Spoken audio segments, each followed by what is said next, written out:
Good evening, everyone, and welcome to our Wednesday, April 9th, 2025 Board of Education meeting. At this time, we would like you to please rise as the superintendent leads us in the pledge. I pledge allegiance to the flag of the United States of America and to the republic for which it stands, one nation, under God, indivisible, with liberty and justice for all.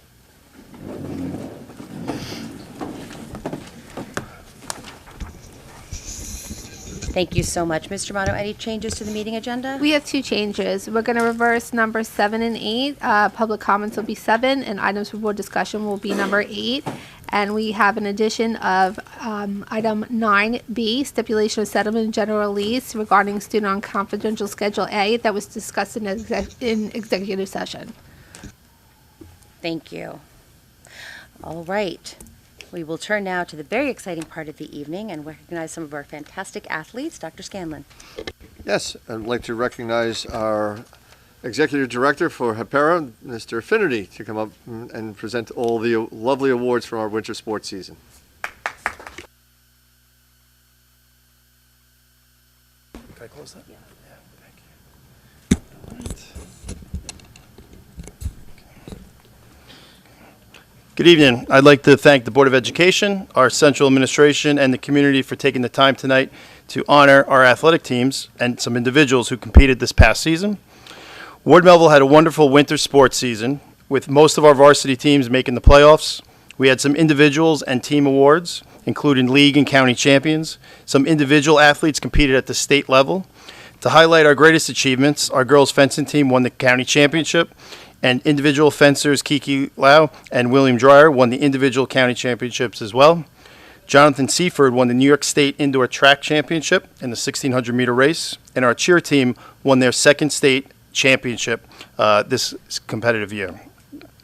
Most importantly, every single team once again was recognized as a New York State Scholar Athlete team. This past winter, we had 53 student athletes earn All-League or All-Conference, 37 All-County, 2 All-Long Island, and 2 All-State honors. Tonight, we will specifically honor several students and teams for their athletic achievements from this past winter. First, I'd like to call up our boys track coach, Ryan DeLuca and Brian Leibowitz, and our boys track runners, JJ Alcindor, Anthony Anatol, and our state champion, John Seaford.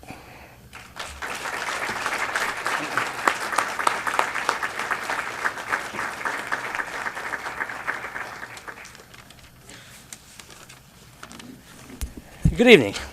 So I am Ryan DeLuca. This is my assistant, Brian Leibowitz. I coach the boys cross-country, winter track, and spring track programs. This year, we won our league championship for the second time in school history, scoring 101 total points and beating the second-place team who scored 80. John Seifert won the 3,200, he won the 1,000, and he won the 1,600, scoring 30 points for us, earning him League One MVP title. JJ Alcindor won the 55-meter dash. He came in 6th place in the 300, and he came in 2nd place in the long jump, scoring 19 points. And in doing so, set the school record in the 55-meter dash with a time of 6.43 seconds. Anthony Anatol, who is running a little behind schedule, as usual, came in 2nd place in the 3,200, came in 3rd place in the 1,600, and he was on our winning 4x800 meter relay team, and he scored 20.5. So the three guys who should be here scored 70 of our 101 points. These guys have made this season incredible. We then go to our state qualifier, which also is our county championship, where John went and won the 1,600 meter championship, JJ won the 55, and Anthony came in 2nd in the 3,200, all qualifying to run at the state championships.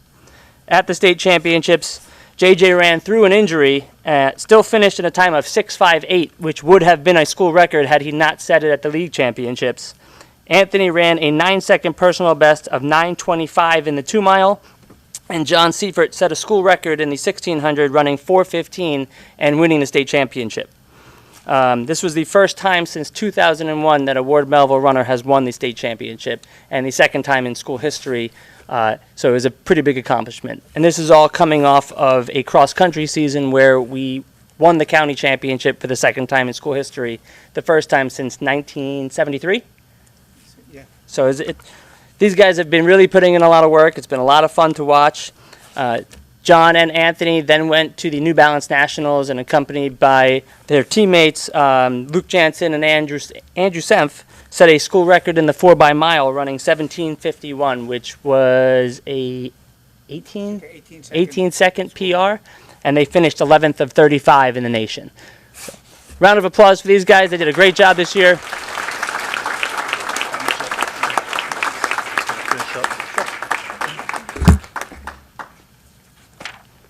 While recognizing our track runners, I'd also like to take the time to recognize a coach who never wants to be in the spotlight or take credit for his team's achievements, but rather for his athletes, he would want them to take all the credit.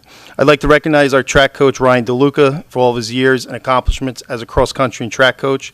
Coach DeLuca not only coaches one season for us, but all 3 track and cross-country seasons. For many years, his runners and him have racked up numerous accomplishments and awards. Season after season, our boys' running teams are always winning titles, breaking records, and year after year, they're upstate at the state championship. Like Anthony said, welcome, Anthony. It's a good thing you're fast on the track. He has a passion for running and educating our students. Not only does he lead his runners to county and state championships, but he also coaches with class and integrity. Coach DeLuca's dedication and commitment to his athletes and our athletic program goes way beyond the cross-country trails and track. It's an honor to have him on our staff, and I'd like to also congratulate Coach Ryan DeLuca as this year's Track Coach of the Year.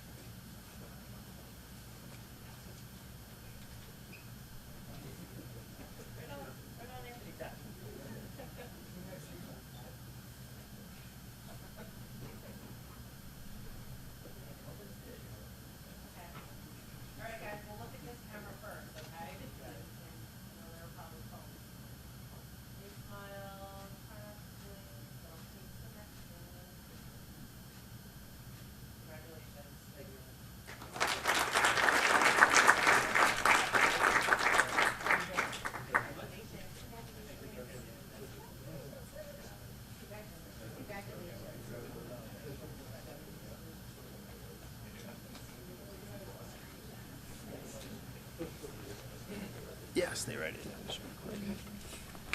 Okay, thank you guys. And now I'd like to introduce our girls basketball coach, Kate Gordon, and boys basketball coach, Alex Piccirillo, and basketball players, Caitlin McNeil and James Coffey.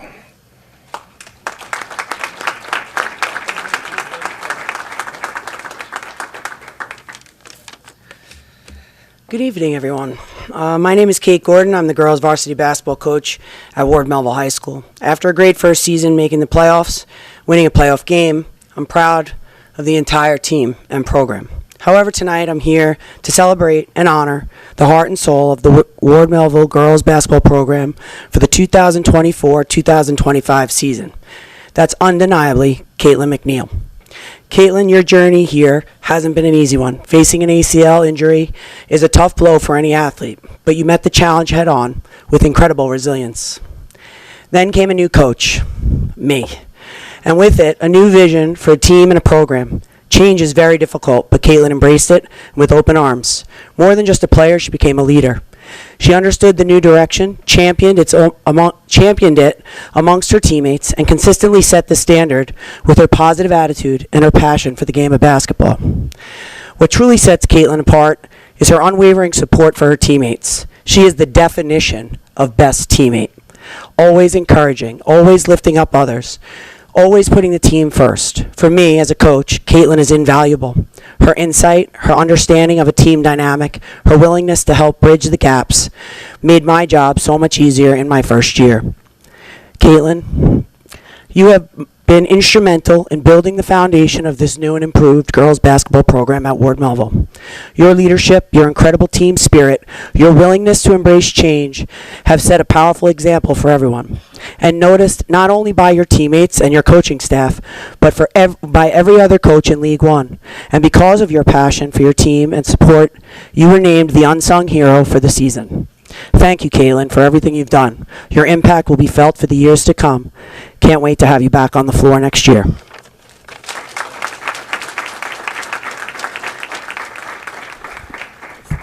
Good evening, everyone. It is an honor to stand before you and present James Coffey, a freshman who has been awarded League Two Rookie of the Year. He worked tirelessly all off-season, attending over 50 off-season workouts and playing in more than 30 off-season games. When the season officially started, the moment was never too big for him. James is a hard-working, respectful, and coachable young man. He is a true leader both on and off the court, and also leads the Ward Melville basketball program with the highest GPA on the team. For a freshman to step onto the court and not only start every single one of our 22 games, but lead our team in minutes played with over 30 minutes per game is truly remarkable. James helped lead us to the playoffs and secured a memorable home playoff win versus Newfield.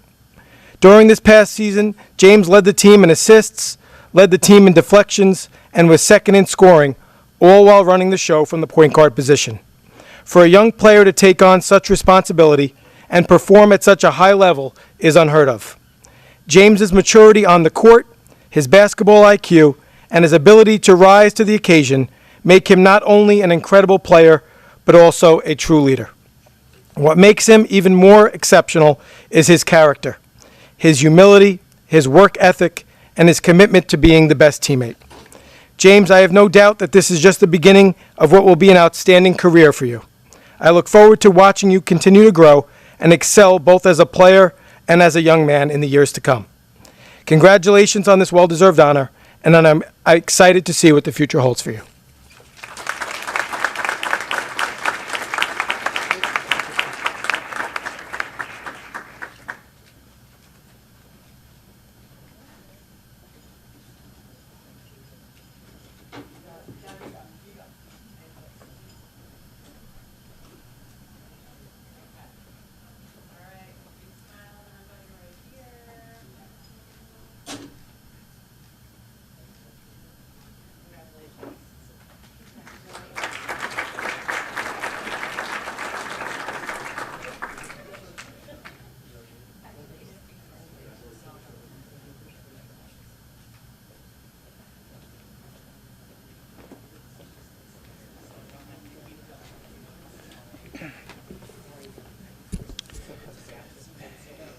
And now I'd like to introduce our varsity wrestling coach, Garrett Schnettler, and Chase Phillips. Is Zach here too? And Zach Rothenberg.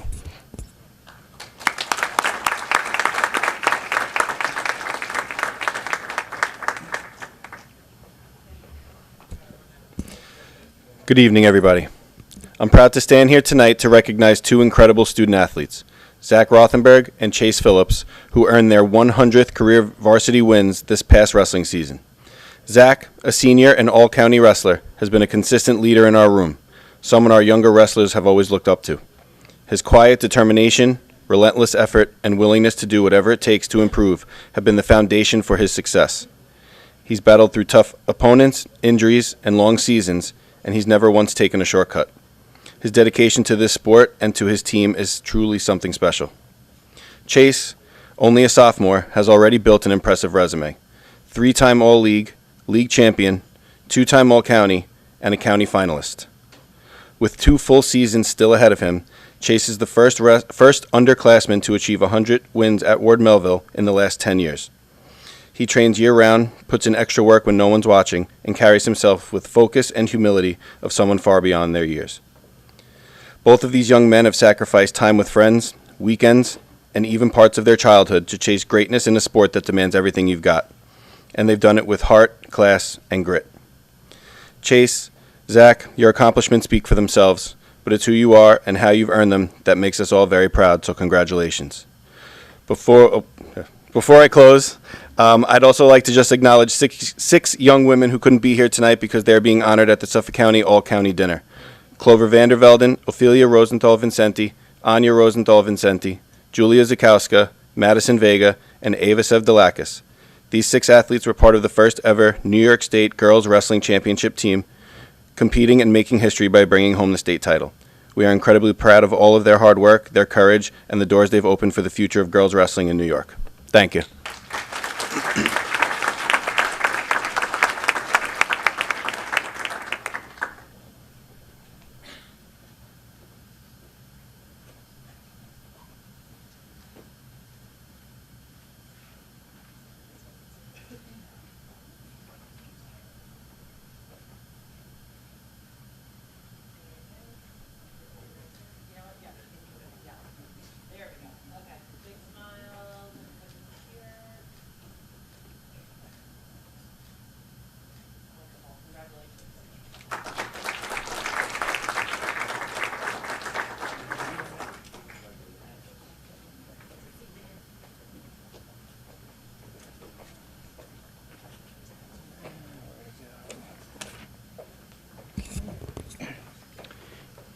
And now I'd like to introduce our league, county, and two-time state championship cheer team and coaches Georgia Curtis and Maggie Hurley.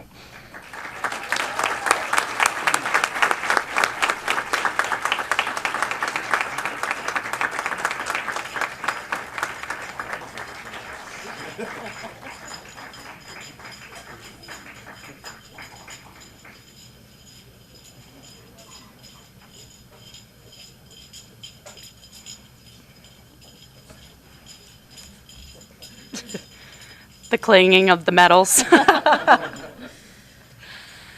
Our varsity cheerleading team is made up of extremely dedicated athletes, led by seniors Juliana Russell, Captain Emma Clance, and Captain Emma Miller. Through their extraordinary commitment, they have had the most successful fall and winter seasons in program history. Ward Melville's cheerleading team continues to put out some of the most elite skills all around in stunting, tumbling, and pyramids. They won first place at the Pocono Championship in December, earning themselves another regional championship title. While competing at the UCA National High School Cheerleading Championship, our cheerleaders placed second in the nation in their game day division and made it to the third and final round for small co-ed, earning sixth in the nation. Through their hard work, our cheerleaders continue to make program history by again having won both their fall and winter county championship titles.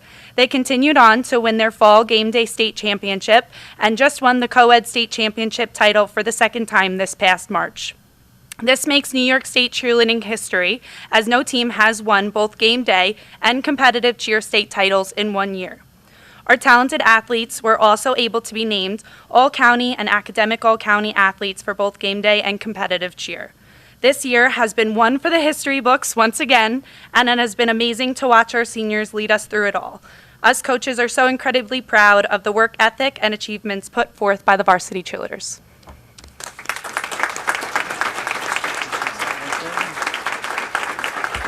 Before we recognize the cheer team, I'd like to highlight one of the reasons why our cheer team is in this position and has captured 3 state championships in 2 years. We hired Coach Curtis about 6 years ago, and with her background and passion for cheer, I knew one day she'd make a positive impact on our varsity cheer team and the entire cheer program. In a short amount of time, Coach Curtis has transformed our cheer program into a championship caliber team who competes at the highest level. In the last few years, our cheer team has won multiple county and state championships and has placed the highest we ever have at Disney, almost winning nationals this past year. Most importantly, Coach Curtis has instilled important values with her team, such as dedication, teamwork, and perseverance. Our cheer team not only competes with precision and intensity, but they always stick together and know how to support each other as a team. Because of these accomplishments, I'm proud to also announce that Coach Georgia Curtis was just recognized by Newsday as Suffolk County Cheer Coach of the Year.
Okay, last one. All right. Last one. Okay. All good. It's all good. Yep. Okay, we're just gonna let the cheer parents come out. One more team.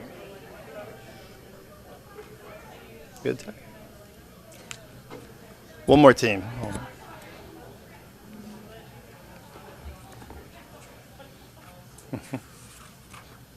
Good, Terry? Okay, good.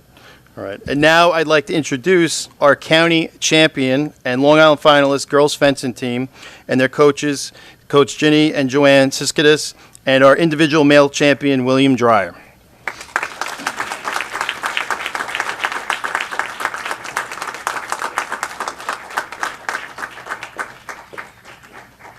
Okay.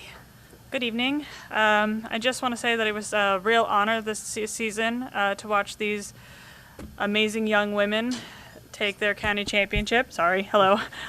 Not a tall person.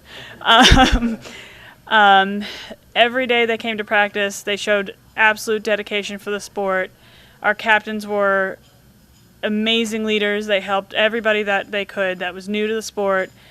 And it was the effort and the hard work that they put in showed off with an undefeated league county season, followed by a county championship.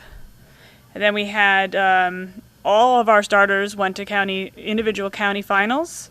And we have a county champion, Kiki Liu. It was overall a wonderful season.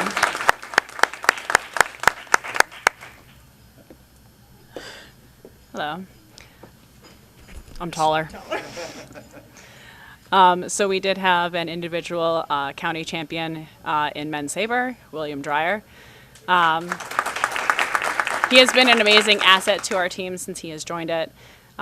Fencing, for the most part, is a lot about camaraderie and a lot of hard work. Our team, we're very fortunate because of the deep-seated friendship that we see throughout our entire team, both with the men and women, because we're really one team as a unit, which is awesome. And William Dreyer is the epitome of that effort, since there was a huge difference between where he ended and started this year. He came in this year fully committed to being a big asset to our team. He ended his season with a winning percentage of 84%. He had the second highest in both leagues, and he went undefeated at individual county championships with a 15-0 and took the championship there. So, more proud.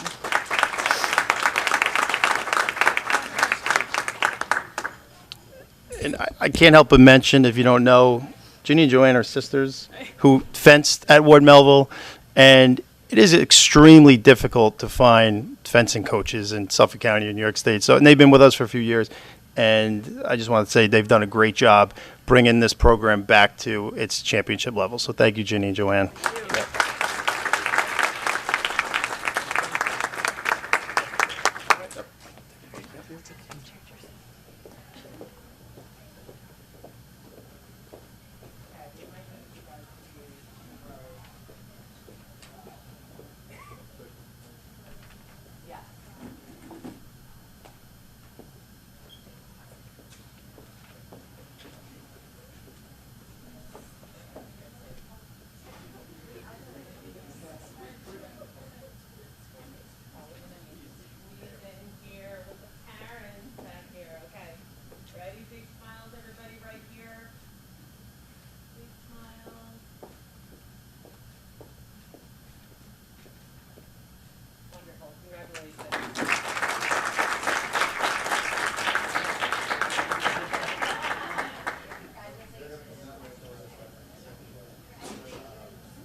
Just wrap up.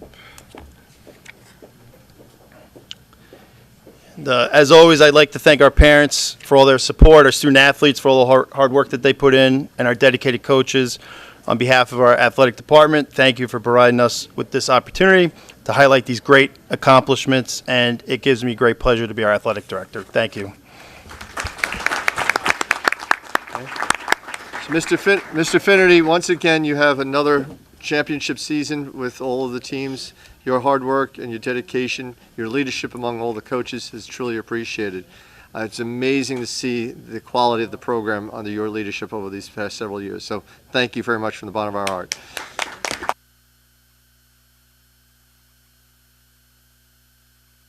All right, that takes us to item 6A on our agenda. Unfortunately, Hazel has the flu, but trooper that she is, she sent a beautiful report. I'll never be able to do it as well as she did, but I'll give it a whirl. Good evening, everyone. Although I'm unfortunately unable to make it to tonight's meeting, I still wanted to pass along my report from Ward Melville for this past week. Firstly, as many of you have heard over the last week, today there was a Holocaust assembly held for 10th grade students. Dr. Bernie Frischman, a second-generation Holocaust survivor, made a presentation to the entire 10th grade.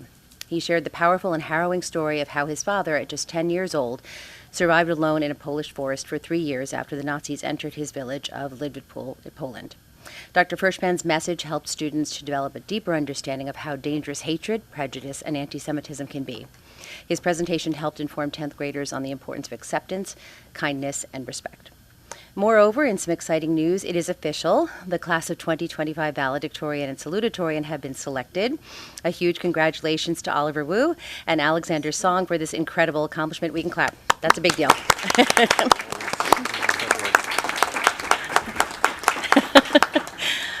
Oliver is a standout student who not only dedicates his time to his schoolwork, but also several extracurriculars, some of which include being editor-in-chief of the Kaleidoscope newspaper and his current research at Stony Brook University under Professor Yi Wang, which explores how language and race shape transnational decisions. Salutatorium Alexander Song possesses a deep passion for mathematics and is also an accomplished violinist. His accolades include being named a National Merit semifinalist and receiving distinguished honor roll recognition in the annual AMC International Math Competition, among many other positions in and out of school. I can only imagine the hours upon hours of dedication and hard work that went into receiving these titles. Both of these students will be formally honored during Ward Melville's Senior Awards on June 5th, as well as through a number of functions sponsored by various community organizations. Inside the classroom, Level 3 ASL, American Sign Language students, recently spread their knowledge by sharing their storytelling skills with young students. As part of a special project, they created original books and visited Minnesota, Nassau, and Setauket elementary schools to read them in ASL to second graders. This exciting experience allowed high school students to not only connect with the younger grades, but practice their signing while introducing younger students to ASL. Through storytelling, they fostered connections and encouraged a greater appreciation for sign language within the school community. Lastly, as we look ahead into the next school year, many clubs have begun the election process to pick next year's executive boards. I can say firsthand from completing this process in clubs such as Student Government and Key Club, it is exciting to see the dedicated students who will be taking over these important roles as they present their plans and ideas to better our clubs and school community. Thank you all for your time. I look forward to returning at our next board meeting, and happy spring break, and we wish you a speedy recovery, Hazel. Thanks for the report.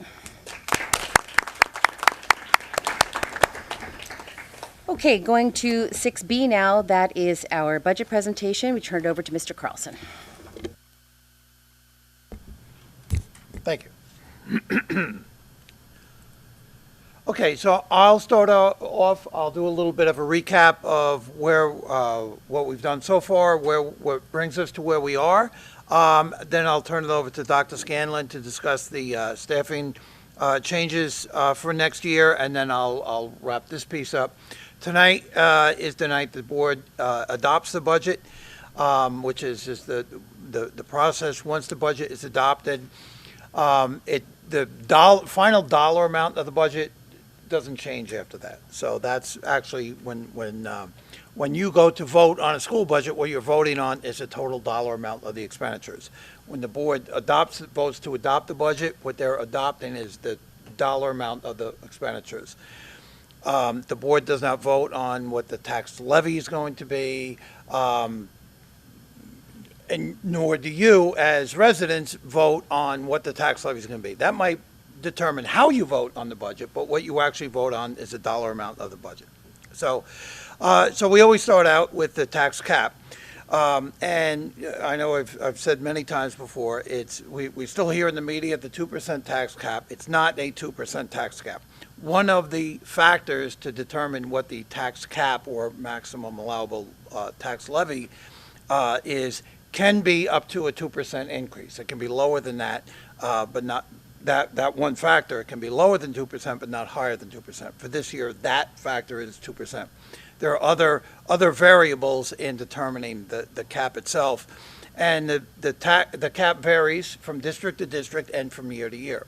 There are years when our cap has been below 2%, when it's been higher than 2%. For this coming up year, our cap is 2.78%. Just to remind everybody, one of the variables to determine the tax cap is the amount of capital projects in the budget. So the current year's budget, we have $3 million in capital projects. The initial budget that we brought forward to the board had that same $3 million in capital projects for next year, which would have made our tax cap well over 3%. The board did not like that, so there was a recommendation from the Budget Advisory Committee, and the board felt the same way, lower the capital projects down from $3 million to $1.5 million, which also meant that our tax cap lowered down to 2.78%. So the budget that we're bringing forward for you to consider complies with that tax cap. If anybody's interested in the way the tax cap calculated, this is it. This is the official definition of the tax cap. So not that anybody's really wants to go through that, but that's what it is. Then the other significant revenue that we receive is state aid. Unfortunately, the state budget is still not done. The state budget is due on April 1st. It's almost never done on time. Way back 20 years ago or so, there were years where the state budget wasn't even done until August sometimes. It's been better than that recently, and just as recently as our last meeting 2 weeks ago, it looked like the state budget would have been done last week, a few days late, but close to on time.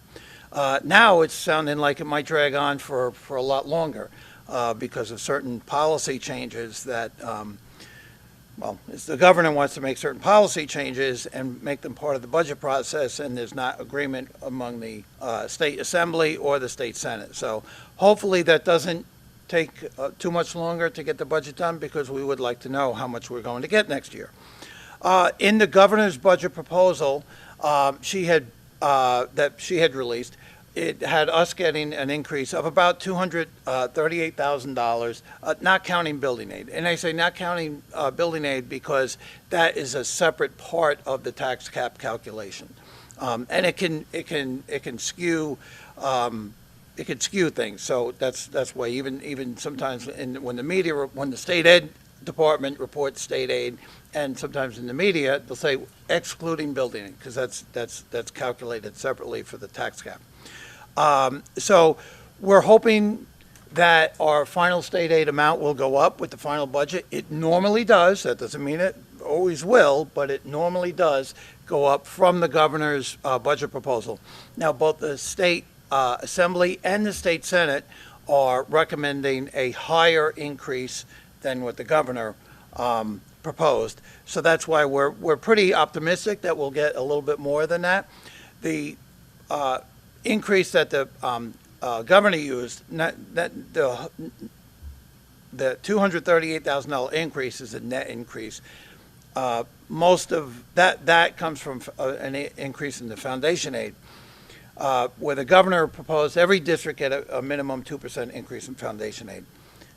I forget which is which. One of the state assembly and state senate, one is recommended a 2.9% increase, the other is recommended a 3% increase. So we think we'll get one of those two, which would be about $275,000. So that's what we're anticipating. We had discussed that at the last meeting, that we're going to anticipate that $275,000. We're pretty confident that we will get that or close, at least close to it, in the final budget. So that's what we factored in to our budget. So before we've even looked at some of the other things, what we were hit this year, this is a very difficult year of budgeting. The contractual salaries, the $6.1 million, I mean, that we knew about. But what we really got hit hard on this year was health insurance increase of well over $5 million. And it's just the cost of medical costs have skyrocketed. but especially pharmaceuticals have really skyrocketed. You know, and I say, I don't mean it to be funny. There's a reason why every other commercial you see on TV is for a pharmaceutical company, because they know people see it, they see the commercial, they say, oh, I need that, and they go to their doctor and say, I need that prescription drug, and they get a prescription for it, and it costs a lot of money. So anyway, we're working with we're part of a self-insured health consortium. We're working with the consortium, looking at ways to save money going forward. But still, that was the biggest impact in this coming up year's budget. And then we had other benefits, ERS and TRS. Those are the two retirement systems that our employees belong to. Well, one or the other, employees' retirement system, a teacher's retirement system, and then the district's share of Social Security. Added all together, that's about a $900,000 increase. So that's even before we started looking at anything else. Then we have liability insurance is going up. We have cost of utilities. You know, just like us at home, everything's going more expensive. Same for us here. So that brings us to, if you've been paying attention, if we did nothing else, just the exact program we have in place now, all the current staffing, everything, kept it to next year, it would have put us about $7.5 million short of where we would need to be. So that's where we were at in budgeting. That brings us now to the staffing changes. I'll turn it over to Dr. Scanlon. Thank you.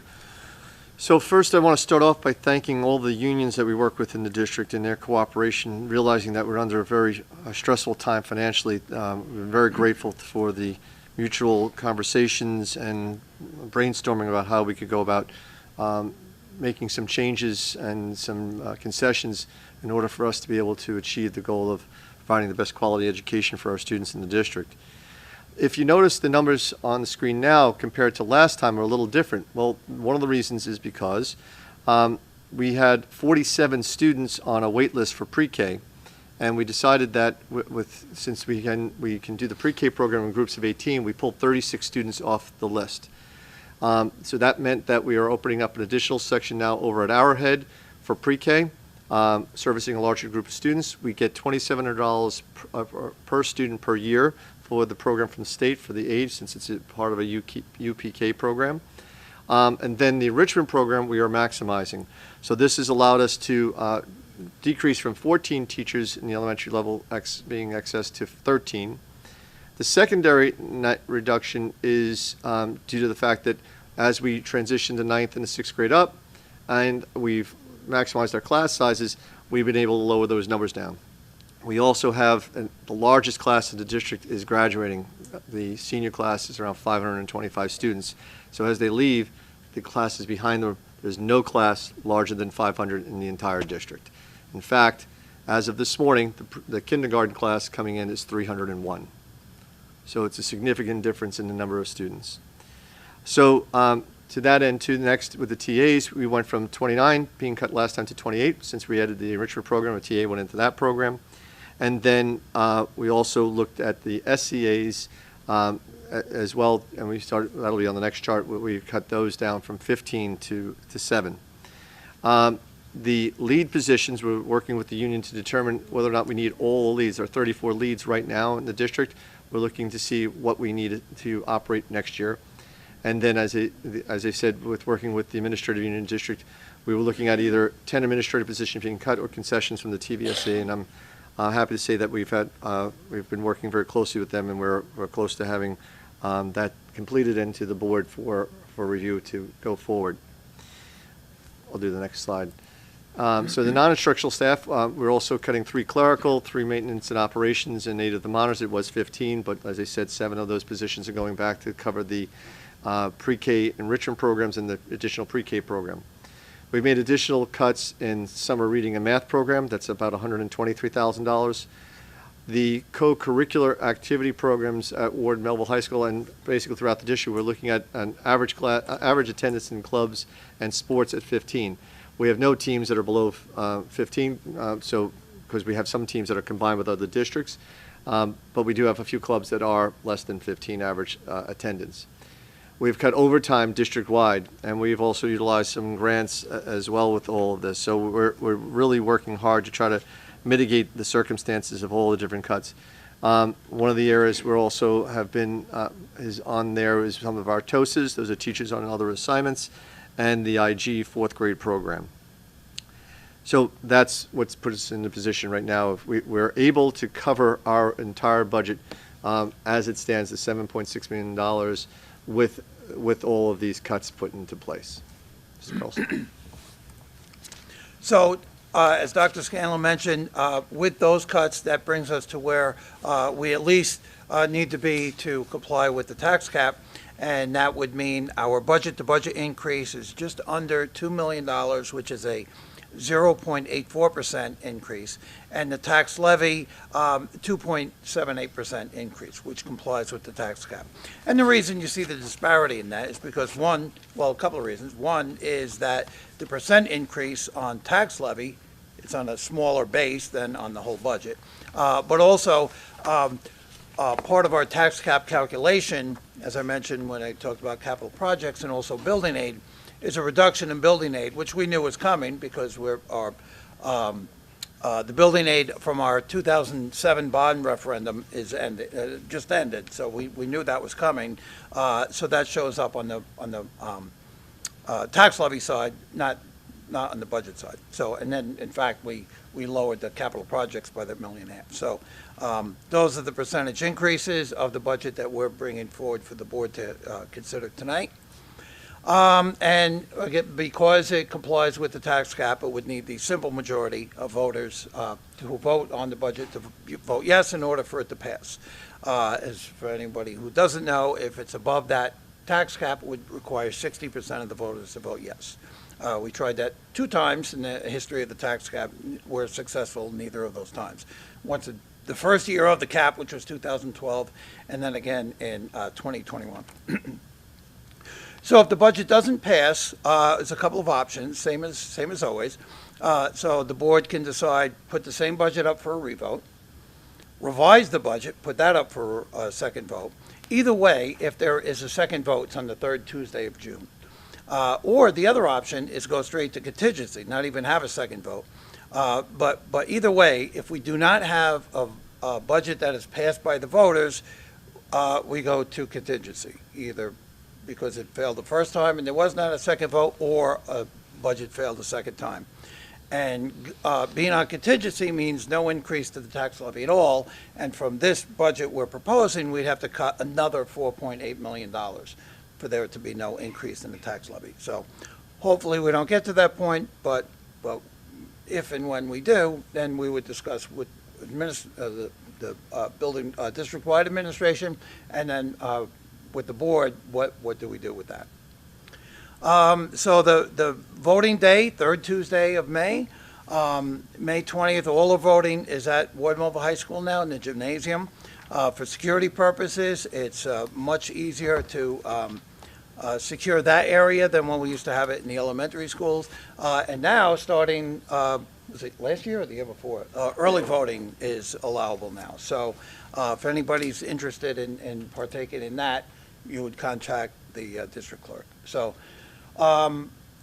were there going to be any questions now, or you wanted to wait a minute? Let's hold. Hold. We'll take the public comment, and then Okay. we'll invite you back up. All right, so thank you very much. All right, so as mentioned, this will take us into our public comment period. We're going to pause the business portion. District residents who wish to speak must have picked up a blue form from the hallway and given it to Ms. Germano. Each speaker will have 3 minutes to address the board and may speak only once during any given board meeting. Please understand that for the most part, we're not going to get back to you immediately, but as appropriate, an administrator will follow up with you privately after the meeting. You're also welcome to stay after the meeting and come speak to any of us. Please remember that according to state and federal privacy laws, we're unable to entertain any comments, questions, or discussions about any individual student or employee. I know I have some students here tonight. That's awesome. We cannot wait to hear from you. You can speak about your own experiences. Just don't mention any teachers or other students by name when you do that. So thank you all in advance for your understanding regarding that. We will begin our 30-minute public comment period now at 7:49. And I would call over to that microphone, please, Sean Fontana. Please say your name and where you live. Thank you.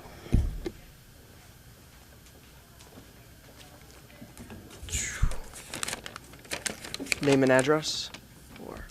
Please. Hello, everyone. My name is Sean Fontana, and I am an alumnus of the IG program, and I want to bring to light how fundamental this program is for kids. As an elementary school kid, I always felt understimulated. I was treated as the quote-unquote smart kid who always knew the answer and would always feel bored as the curriculum was too easy. Once I got my acceptance letter in the mail saying that I was accepted into the IG program, I was ecstatic. For me, this had always been a dream. The IG was a place where I could be challenged, be pushed to be an individual with a harder curriculum, but also be with classmates who were some of the smartest individuals I'd ever have the chance to work with, including our current valedictorian and salutatorian. IG was the first place that many of us potentially struggled. The environment fostered growth as people and challenged us kids who really needed it. I, for one, will vouch for the program and how essential it is to be kept for all other elementary school kids rising up. There will always be kids who don't feel challenged, who need the higher intensity in school, who crave knowledge, and we can't sacrifice their learning, this program, in order to save money for things like a later start time. Yes, a later start time could be beneficial to many, but the loss of these educational programs for only an extra 30 minutes of sleep isn't worth it. The program has been valued and appreciated for years before I went through it and years after. We shouldn't shut it down now, and we can't for those kids who need the challenges in their life. This program is one of the biggest reasons I'm the person I am today, and I'm able to do things like this, talk in front of audiences because of many projects that we've had gone through. And all the kids should be given the opportunity and the option to pursue a chance to further push themselves and grow as thinkers, learners, and students. I appreciate the chance to talk to you all, and thank you for your time.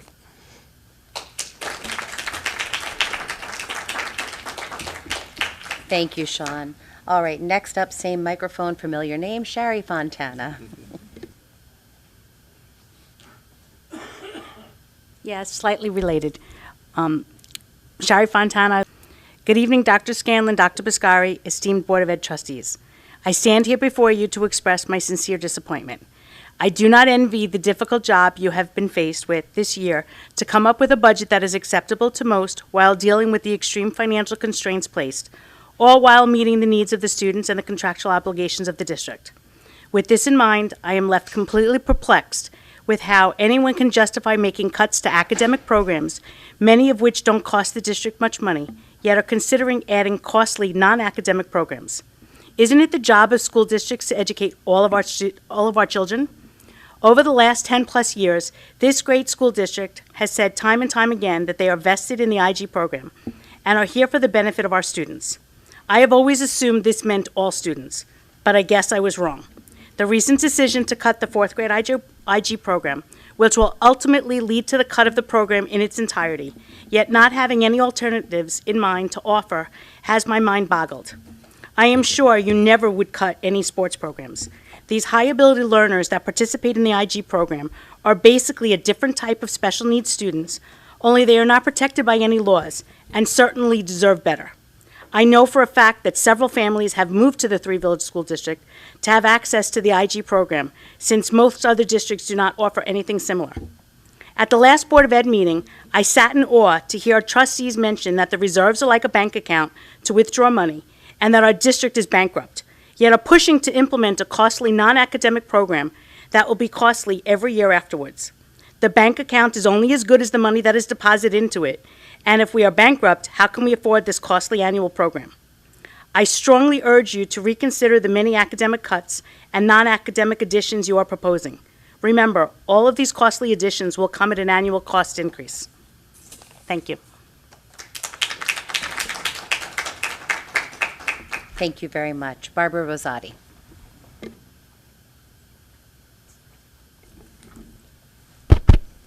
Good evening, everyone. Barbara Rosati, 27 Bramer Road, Setauket. If you want to ring and say hi, I'm there. So I just want to really thank the board and the administration and the unions and everybody. I know this year was very challenging, and I know that in this budget there's a lot of heart and courage. You understood that the impact of certain moves that are not appreciated and people don't understand is in fact big. Right? 97% of our kids are sleep deprived, and in a moment where youth mental health is in crisis, it takes courage to act, and it's costly, and we understand that and we appreciate that.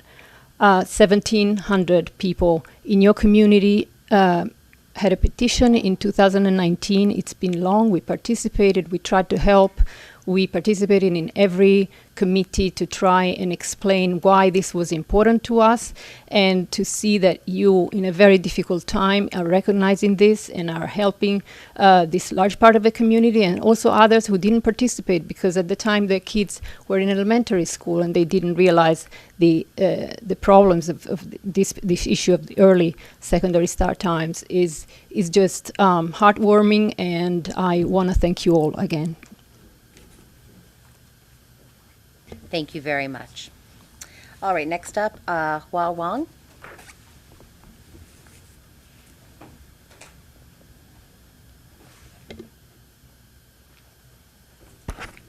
Okay, good evening, everyone. And I'm Hua Wang, and I live in the Three Village district for more than 12 years. My address is 20 Buccaneer Lane, East Stockett, 11733. So I have two children who have grown up here, and one's now in college, and the other is 11th grade. I'm here to talk about the Healthy Start Time initiative. I appreciate all the great work, the community, the board, and the Start School Late committee, and also the administration, working group for developing the optimal plan given all the constraints. I also want to thank the board for the unanimous vote in favor of this initiative at the October 23rd meeting last year. As well as this year's Budgetary Advisory Committee to work so hard on such a challenging budget. And with this, still keep this important initiative in the budget. I really appreciate it, and I think the community really appreciate all the efforts, all the hard work. It's so hard. I have prepared, so many, but now I don't really want to go through every single thing. I just want to say thank you, and I really hope this can be done this year. The budget is very challenging. But compare to the cost with the it is 0.5% in the overall budget. I hope this is the cost is not that kind of impactful, but the benefits it brings to the students really huge and last a long time.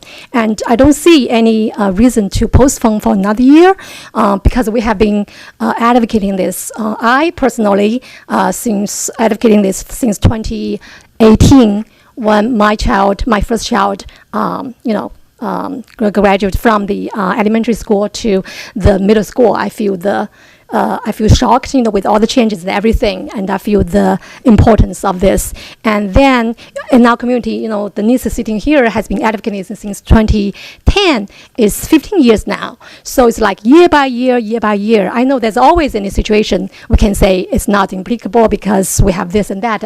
Always there's obstacle. But if we put this as a serious thing, and we don't want more people or more students to suffer from the deprivation of sleep, this should be done now. And reservation, I know we have reserve money, right? It's for the emergency, but I feel like this is important. And with we can use this for now, or with the savings from the restructuring, and also the increased state aid. This is doable, and we can always replenish next year. And why let students suffer for one more year? I don't see the need for that, and I hope this can be done and move Your forward. time is up. Thank you so much. Thank you. Next up to the microphone, please, Althea Grubbs Albrecht.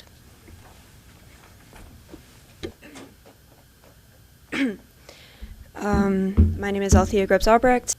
Good evening, everyone. Thank you for opening the mic, as you do at all meetings. But I want to begin by acknowledging the difficult budget process this year and the challenging decisions you've had to make. I know that it can't be easy to cut extracurricular programs, academic programs, and employees. So I just want to acknowledge how difficult that's been. That being said, I want to voice my support for continuing the IG program in the district. I moved here in the summer of 2017 from Miller Place. My parents were seeking a stronger district academically.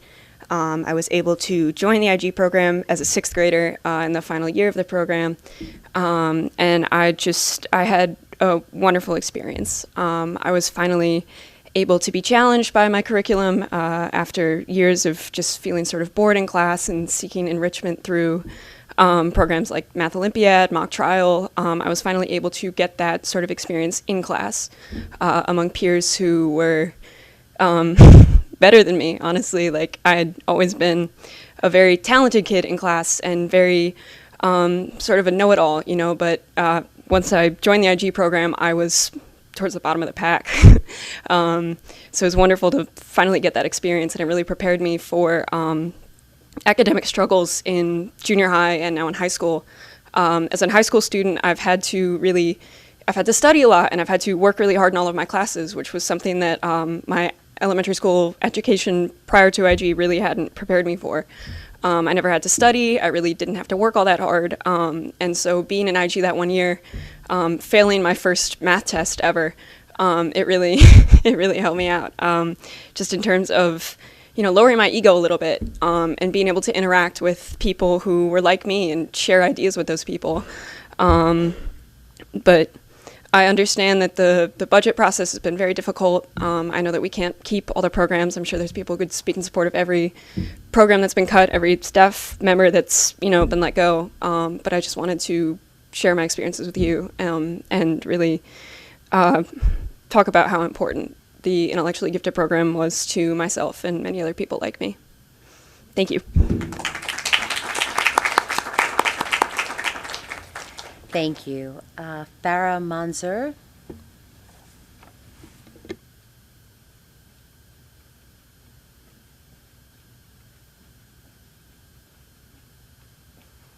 Hi everyone, I'm Farah Manzoor. I live in 3 Fieldhouse Avenue. I've been also talking about the IG program as well. So I've been pretty disheartened since the email went out about the IG program. My son is in the current 4th grade IG class, and he's had a wonderful time there. He's really loved his time in the class so far. He feels very engaged and challenged, and it sounds like there's a few students from, you know, previous IG classes. He says it's very exciting for him to learn the new material and to push himself.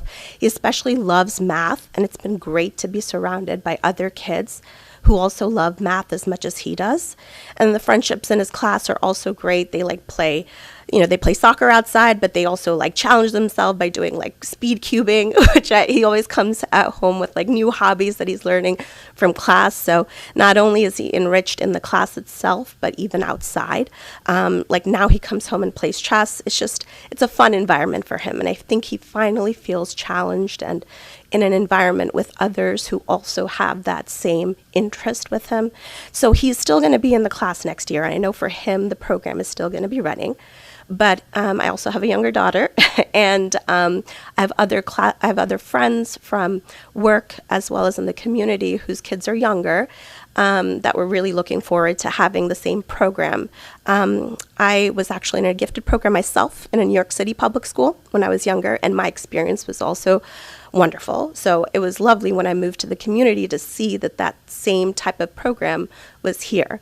So once the email came out about it, I was pretty disheartened to see that this is going to get shut down, or potentially just 5th grade. So, I don't know if there's any type of committee that you guys could consider maybe to talk about this further, or if there's other ideas, whether it's donations, fundraising, even maybe if it's about the busing, if there's a way for parents to be, opt in and have them drop off the kids, some out-of-the-box type of ideas to kind of make this program stick and work.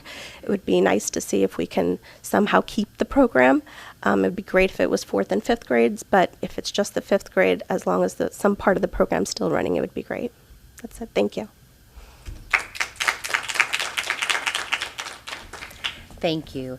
Next up, Miroslav Chatkovic.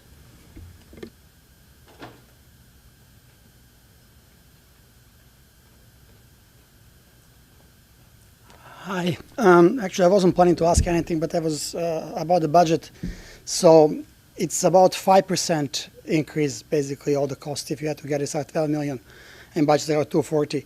Now, I think this year is somewhat of the outlier, probably, because of the healthcare cost. But is our increase from the tax usually enough to keep up with the raise in the budget or not? Because even if it's outlier, I would think we probably... We can't answer any question. It's not a back and forth. So you can make a statement and... Okay. Yes, another statement that I want to make is I was just checking. Apollo program started in 1961. By 1969, we put men on the moon. I think we started to campaign for the Start School Later, either 2019 or 2018. If it doesn't go this year, it's going to take more, if it happens, to start school later than it took to the nation to put men to the moon. I think that would be very, very disappointing if that happens. Thank you. Thank you. And just one thing also for the I'm also disheartened with the IG program. So yeah, let's see what happens there. Thanks. Thank you. Jade Zhang.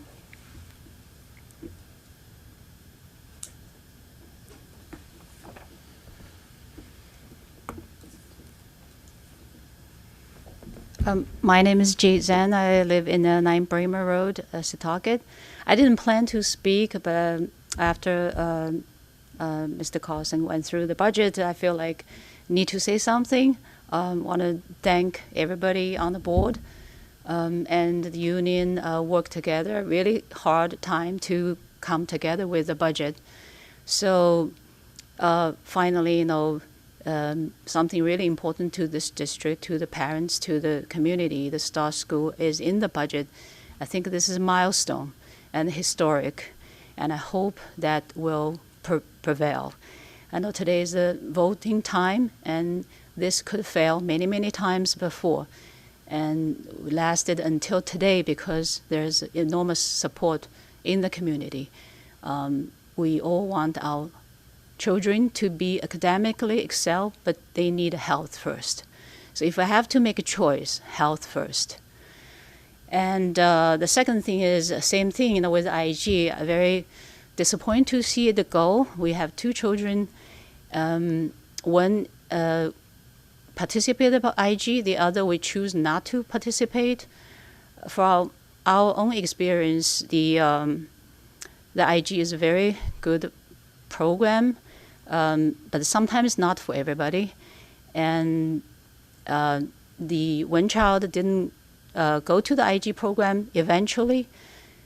She, in the high school, she studied with the children from the IG program. So I'm trying to say is we probably can find a different way to make it work that I always wish that the programs introduced to each school, not just pull all the children from different school, concentrated in one location. So maybe this is something that, due to the budget constraint, maybe we couldn't do it, continue with that, but consider to put something adaptive to the, gifted children in each elementary school that will, make those talented children still flourish. Thank you. Thank you. Oliver Wu.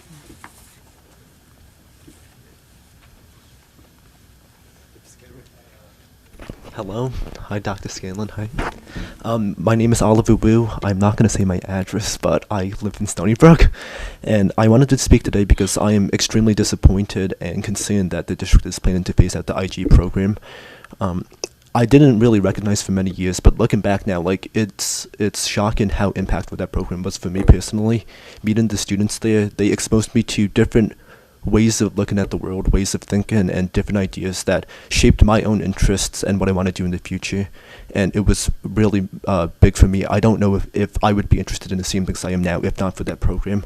The teachers I had there, they encouraged my love for reading. They encouraged my ability to think about and consider different ideas. And they taught me much more advanced math and things like that. And I just feel like this program is really, really special. Over the past couple of days, I've spoken with most of my former classmates from IG. I know most of them don't want to speak at the board meeting, but most people came to the general consensus that in their classrooms prior to IG, they felt oftentimes less interested or unmotivated because the classwork was boring to them, or they didn't feel like it stimulated them enough. And I feel that eliminating this program, IG, without putting anything else in its place, without initiating a new program to give enrichment to students who would benefit from it, is very harmful. It would leave some students less prepared for junior high, less capable to navigate problems that they encounter, and less motivated and less excited about school. I think that's a really unnecessary tarnish on our school district's reputation, on our image as one of a very strong educational program that's desirable for many people across the island. And yeah, I wanted to talk about start times a bit. I have been among my friends one of the biggest supporters of start time changes. Like, as someone who's interested in public policy, I do feel like if you're going to say you're going to change something but keep pushing it back year after year, that means you're not going to do it. And it's frustrating to me. But I've been shocked by the people I talk to. Most, if not like the vast majority of my friends, don't support the start time changes. They don't feel that the potential impacts on clubs or sports is worth the half an hour start later. They don't think that half an hour is a significant difference in their lives. And while I hate to say this, I do feel that if you had to choose between cuts to dozens of staffs and educational programs or the start time, I would support, regrettably, delaying the start time 1 year. And that's my opinion. But thank you so much for listening, and thank you for all that you do to make this district such a great place to learn and be a good student. Thank you.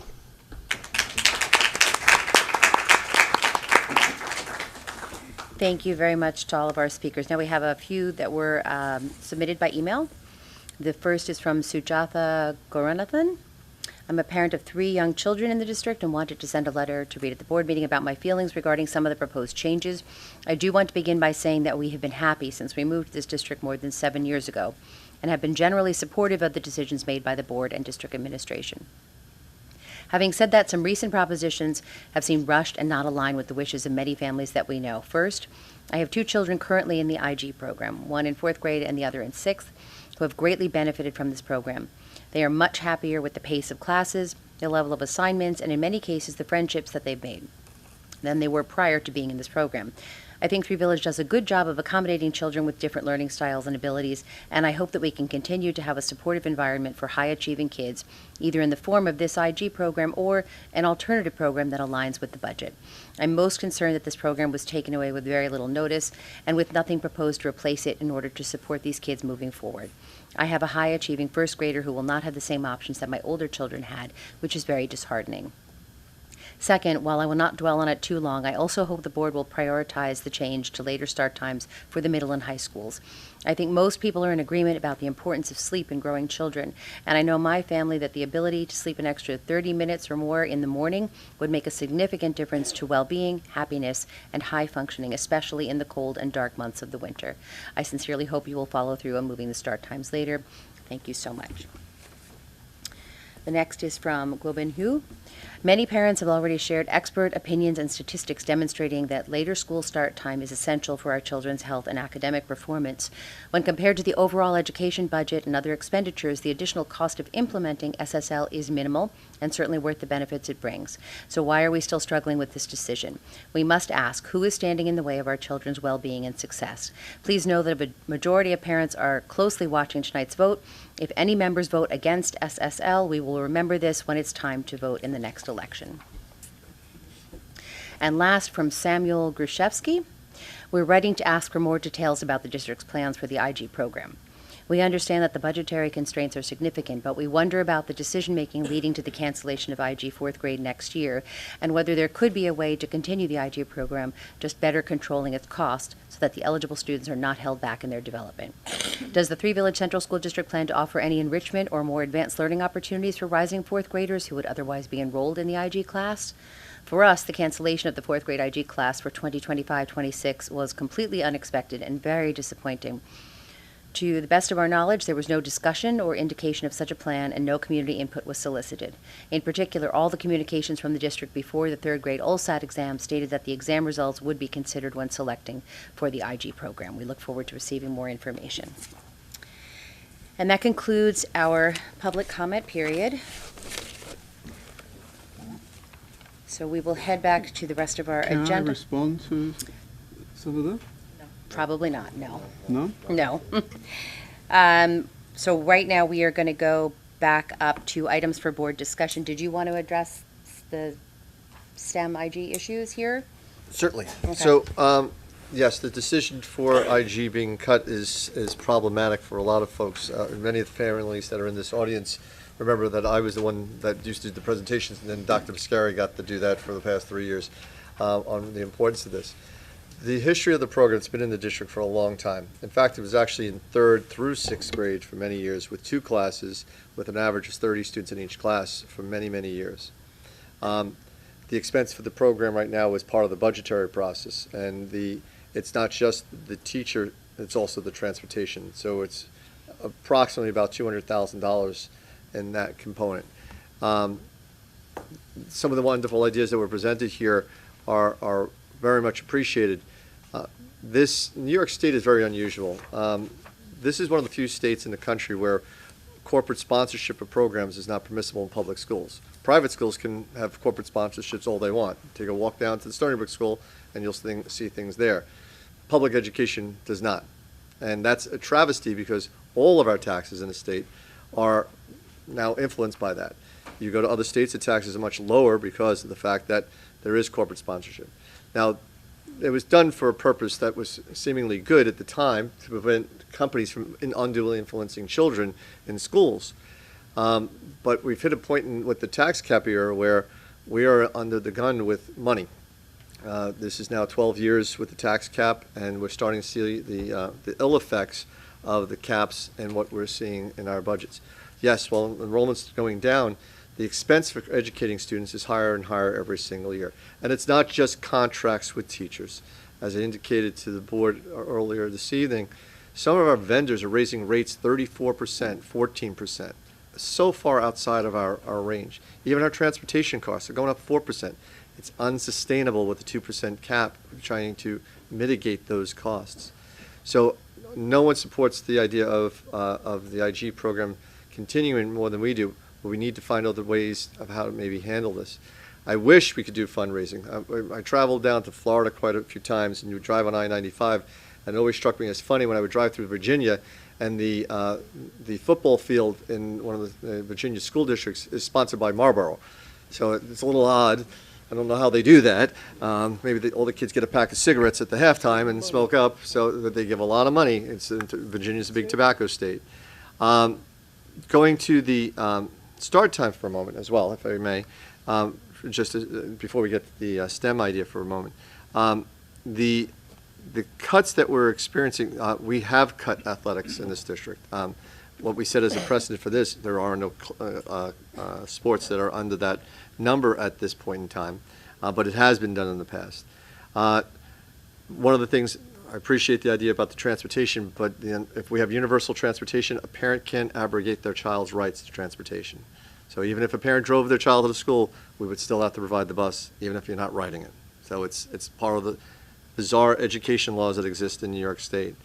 As we said, our intent is not to phase out the program. I've gotten a lot of emails saying we're doing with the entire program. We're keeping it in 5th grade.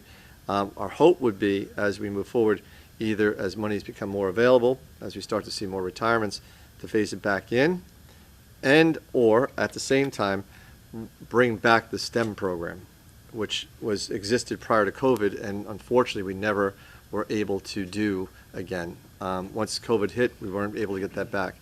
So just to give you a sense, for every teacher we add back in the system or take out of the system, it's about $100,000 in costs. So if you add up the costs, even if you tried to separate the IG program into each of the schools, IG is a separate certification.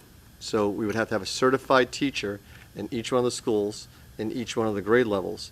So if it's in 2 grade levels, that's 10 teachers that we would need. Right now the program only has 2. It means we need 8 more. That's $800,000 there. While we might save on the transportation, we'd increase tremendously on the costs of the paying for the staff. The STEM program serviced all students, K through 6 in the elementary schools prior to COVID occurring. Prior to that, for about 2 years, we had the enrichment program, because prior to that, we had the PI program, which ran simultaneously to the IG program.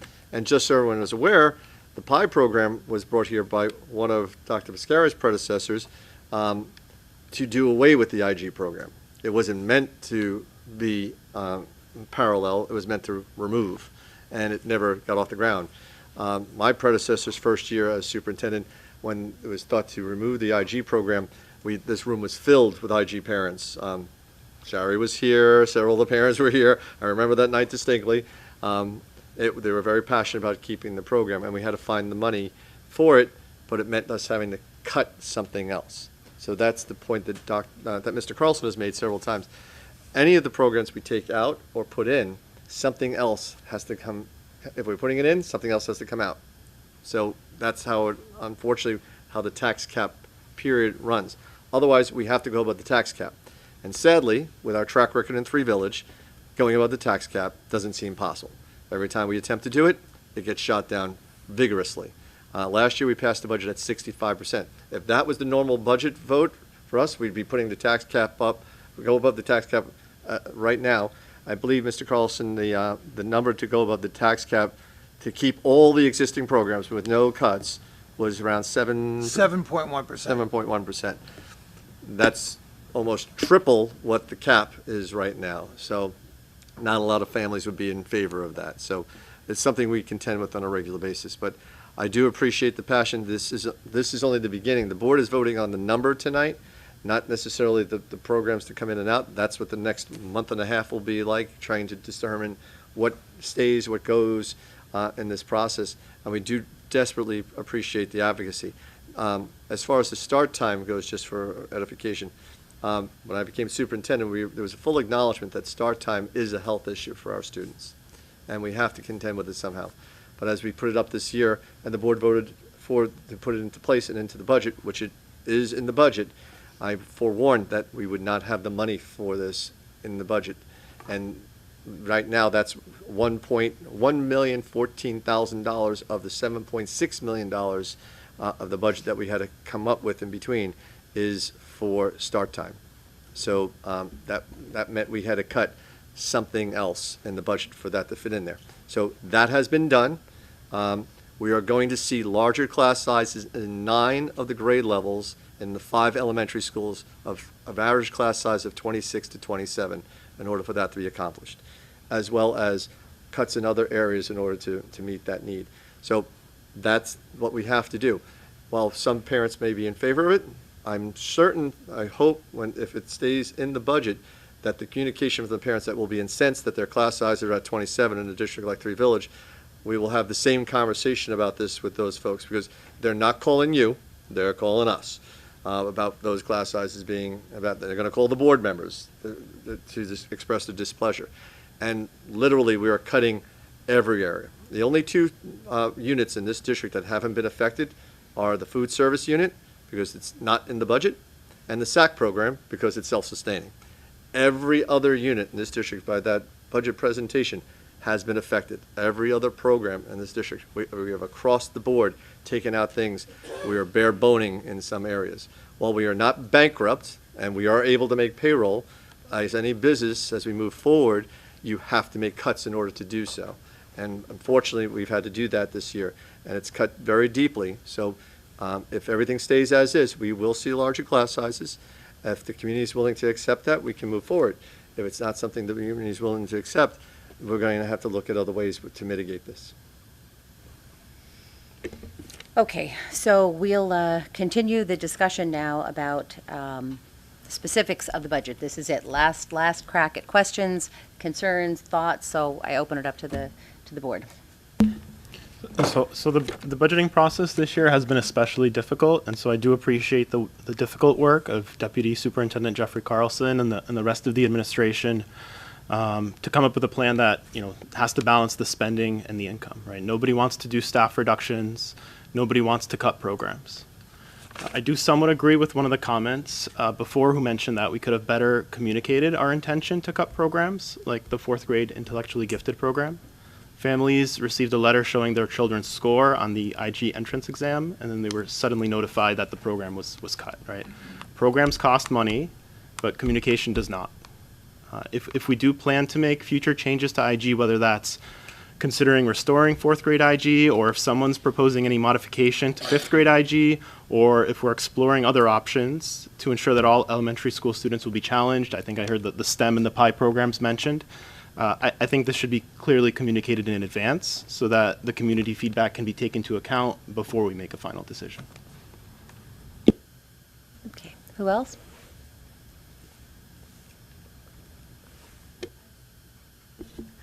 Just a basic question first. Do you know how much per household the budget is going to cost community members? You're like, don't ask me that.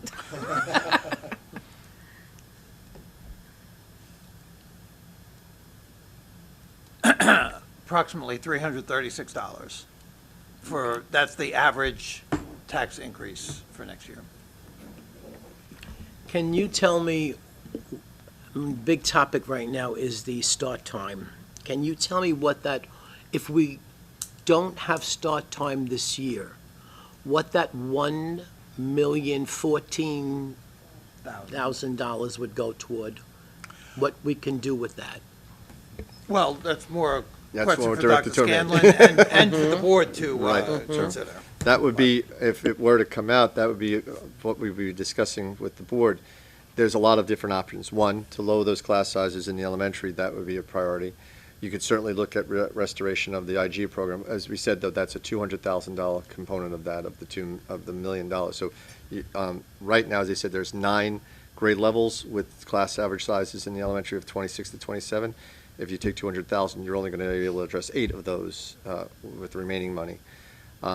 There's some other factors that the board is still in consideration. You're waiting on the results of the survey, which we've just completed, for the faculty and staff and administration's viewpoint on arming guards. If that's something that's going to be considered, that's about a $200,000 cost in the budget as well. So there's a lot of pieces to this that still have to be discussed as we move forward. But certainly that, from a priority standpoint, if you're asking my opinion as the chief educator for the district, we would aim at getting the educational programs restored. The secondary program, as I said before, is set. The cuts that are happening there are primarily due to the mergers and our declining enrollment. So that's not going to be much of a change there. But the elementary was mostly due to what we were contending with the budgetary concerns. Okay, when I look at 17.4 secondary teachers gone, and I understand because of class size. When I look at 13 full-time elementary school teachers gone, and we're dealing with 9 sections now of 27 students in the elementary school. When I hear the IG program is gone, I'm a big one for the IG program. And when I hear that it's gone, I'm not happy with that. So I hate saying this because I totally believe in the start time. I was one that 5 years ago was right on board with it. But unfortunately, I would have to say that in this budget year, I would have to want to move the start time for another year and bring in some of the other programs. But that's just me. Anyone else? Questions, thoughts? I just have to agree with what Vinny just said. It was smart, it was intelligent, and really, it's hard to accept the change in start times and what we're losing as far as educational. I understand that start times would help, but the other educational things will help even more, so I think I have to agree with Vinny on that. So, thank you. Dr. McKinnon? Okay, so I ran for the board on a range of things, most notably improving elementary math, but also improving high school start times. The current budget situation is genuinely extremely frustrating to me. I believe, and there are going to be people that differ, but I believe that this situation was entirely avoidable with appropriate management of the very generous allotment of taxpayer funds that the district receives. I don't think it's really possible to argue the moral calculus of harming elementary education versus harming the health of high school students. That is just not a meaningful argument that we can make here. What we need to focus on is the fact that things went off the tracks here when the board failed to manage costs in a way in which we do not harm any of these students. Setting parents against each other is not what should be happening here. What we should be looking at is why the board failed its fiduciary duty in the past. What went wrong was that adult financial interests were deemed more important than the educational and health interests of students. That's wrong. It's absolutely wrong. Everybody in this room knows that it's wrong. After years of advocacy by parents over our unusually high start times, which everyone agrees is bad for kids, to move the 9th grade start times to an even earlier start time is just too in your face.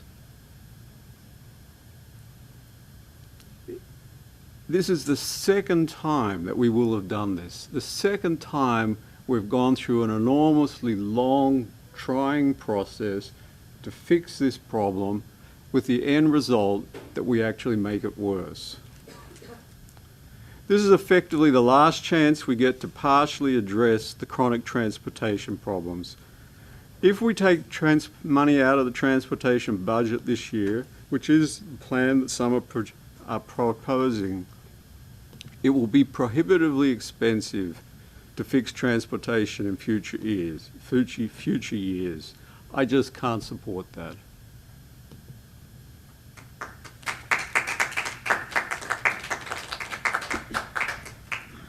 Hi, I just want to, unfortunately, I think I disagree with most of what you said, David. I think it's a very important discussion to have about our elementary school students and start time, because as you know, both of those I am very conflicted about, because I agree with both. Start times has been important. I've been talking to you and the group for years and years and years, but we're at a point this year, unfortunately, that we need to put the education of our elementary students against start times for the older students. And I don't think that's a good place to be.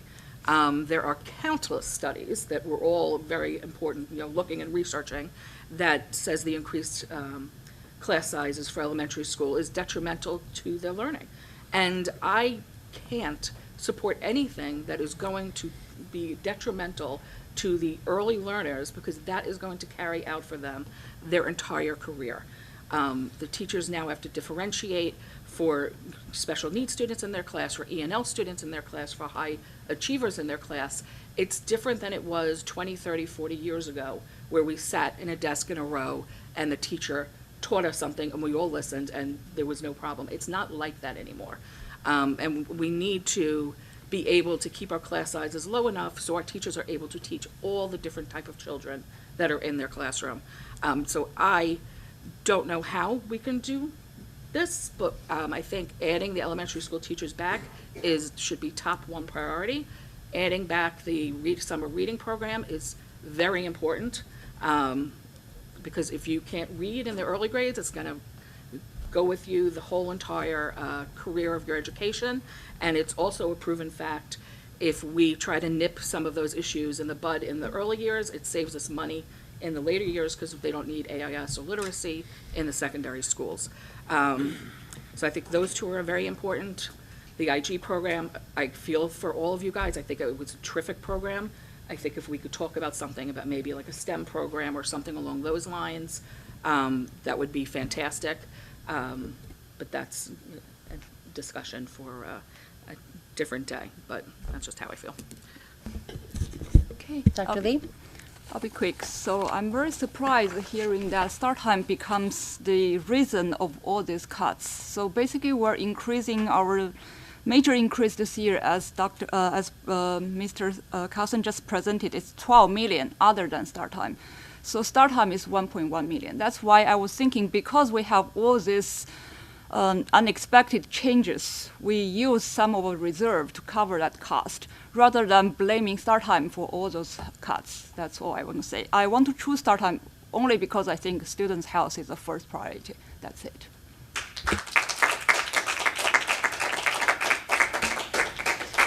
So I will chime in. I don't think we're blaming start time. There's nobody I have more respect for than the people who have been fighting this fight for all of these years. You're right. I'll say it again and again and again. You are right. And nobody's blaming you. And I agree, morally we shouldn't be pitting the needs of one set of students against the needs of another set of students. This has been an impossible budget cycle. As miserable as it has been for us personally to work through things, I do want to take one moment just to say thank you to the administration and to the unions and to everybody who worked together to get us to a place where we're close to a solution. It is not pretty. It is not perfect. People will lose. Everybody's going to lose a little bit, but it is the best that we can do. I will reiterate what I said last time. I believe in start time 100%, but if I'm looking at the opportunity to restore teachers to 13 elementary classrooms and get that foundational work in for children at the beginnings, yeah, it's a moral compass. We have to weigh it. That weighs more for me at this point to help them when they're little. So that's where I weigh in on the start time. And again, with the IG, I agree. I think there's definitely something we can do to bring back opportunity for all of our students in STEM or STEAM. So we will get there, but that, as you say, is for another day. If I may. So just as, and I'm not arguing any point one way or the other, just for informational purposes. If the board considers pulling money out of the reserves, the item will only satisfy the budget for next year. We will have to be revisiting this the following year, and the year after that, and the year after that, until we are able to encompass the $1 million+ and it will go up every year. With the transportation costs, as we said, are averaging 4% increase every year. So we just need to be prepared for that. The other piece to that is where our current reserves sit with the $7.2 million. If we recall, when COVID hit, Mr. Carlson, just remind me, we spent $7.3 million out of reserves? Yeah. So we will, if another COVID-like event occurred, and I don't want to jinx anybody, happens, we will not be able to do what we did in 2020. We will be in the same position that most of the state and the Long Island in particular were in, where our students will not be able to come in every day. We just won't have the money to cover it. And right now, we haven't even fully paid that, what we were required to pay back, which was $2 million. We're still in the process of paying that back right now. So one thing I take umbrage with is the accusation that the current administration is in some way negligent in its analysis of the budgets. This is not easy to do. This has been ongoing for years. We are feeling eventually the effects of what a 2% tax cap is. And while this has been a wonderful thing from a standpoint of, from a budgetary standpoint for parents and affordability in New York State, Long Islanders carry this state. This part of this state is giving more of its tax money to other parts of this state. And if you're not angry about that now, maybe after this budget season and seeing what we're going through in this district, and we're a high wealth district, you need to get angry about that and voice those concerns at a higher level. The city of New York carries a supermajority in both the Senate and the Assembly. We will never be able to break that at all. It's just where the majority of the population sits in the state. But we need to let our voices be heard. Just like last year when the state was going to cut our aid by $8 million and 3,800 parents in this community wrote letters to the state and got that changed. We didn't get any increase, but we didn't get a decrease. And it would have been a disaster. It would have been worse last year than it would be this year, what we're looking at. We need to get angry about that, folks. It can't just be that we sit back idly and say, just keep taking our taxes and keep sending them to other places, and we don't get it all back. That's a concern. And it should be a concern for everybody that lives in this community and every community on Long Island, because you're not getting it. And this, I don't begrudge any district on this island that's getting far more than its share of state aid, but we're getting approximately, it was $500,000 originally, but with the adjustments, it's $200 and some odd thousand. There are districts getting $500 million on Long Island, and they need it because of the lack of wealth in those areas. They're high poverty areas. But the other areas like this, we're not seeing that support, and we desperately need that support. So something's got to give with the way the taxes are done in this state. It just can't solely be on property taxes, on the backs of Long Islanders constantly paying for other places. It's got to end at some point in time. But to accuse the administration that it's our fault because we should have been better at what we did, I take great umbrage with that. And I take that from not only myself, but my predecessors, that this is not an exact science where we can sit and figure out some of these things as if we were a business. We're not dealing with chads here, we're dealing with children. And the tax issues that we're dealing with, as I said, when you have vendors raising rates at 34%, or other municipalities on Long Island who their boards can vote to get, 60% of the board can get the vote to exceed the tax cap. That's not for public education. I don't know how that's not a constitutional issue where your vote doesn't count as much as a non-vote for a 60% override of a tax cap. It was never that way before until one of our governors came along and put this in place as a political ploy. And it's been successful in many ways because people's taxes have slowed down. There were double-digit tax increases. It's not affordable to keep doing it. But New York is getting more and more expensive, and the tax system here needs to be revised. So before we hang the administration of any school district in the state, we need to look at where the problem lies, and it's not in the school districts. It's in the way Albany and our taxes are calculated. I sat with the panel for the Rockefeller Institute, hoping that there would have been some reform for how the ratios are done for our aid. That whole process has been almost completely ignored, and we got a 2% rate increase. That's it, nothing else. Hopefully the Senate and the Assembly, who, by the way, the reason why it's delayed is because they're going on vacation next week and coming home. So that's why the state budget is being held up. They're coming back for the holidays, and everything's going to be on hold. So we're all sitting here with bated breath, hoping that we can nickel and dime this. And it's sad that we have to result in that for all of us, for our children's sake. Well, other parts of the state, the money's flowing in like water, and we're sitting here struggling to keep our own district, and it's a great district. I worked here as a teacher. I came back here as an administrator. I love this place. I love the people here. I think we're all very, very tired of having to keep having these battles back and forth. We should be able to have the start time. We should be able to have the IG program. We should be able to have the class sizes all in place. If we simply got the $34 million that the district is still owed from the state that was prior to the tax cap being put into place. That still hasn't come to us. And we're sitting here constantly fighting this battle amongst ourselves and getting angry at each other and boards and people in the community and not focusing on where the real problem is. And it's not down here, it's up there. And we got to make sure that our voices are heard. Thank you. Get any applause for that? Can I respond? Yes. Okay, so to be clear, I'm not blaming the current administration and certainly not blaming the current superintendent. I have been, I think, very clear on that at every step. But we do have a lot of money relative to most other districts. We're one of the best, most highly funded districts in the country given our size. There's a relationship between size and costs.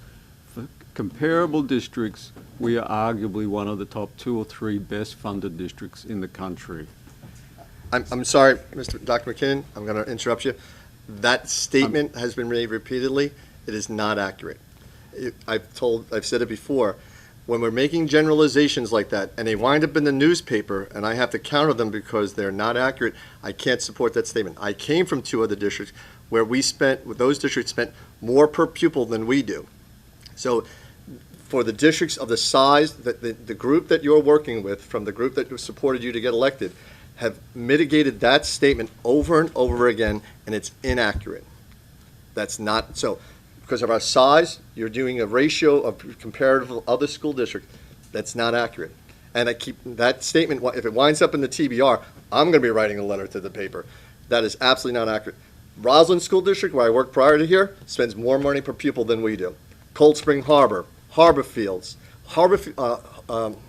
districts like Half Hollow Hills. Half Hollow Hills has $44 million in their capital reserves. We got $1.5 million. We can't fix the cupolas on the roofs of buildings without doing a $125 million bond. And we're not doing that because the taxpayers in this community can't take any more at this point in time. I do agree with that. But that comparison, I will argue to my dying day, has got to stop being made because that's not accurate. That's being propagated as truth, and it's a lie.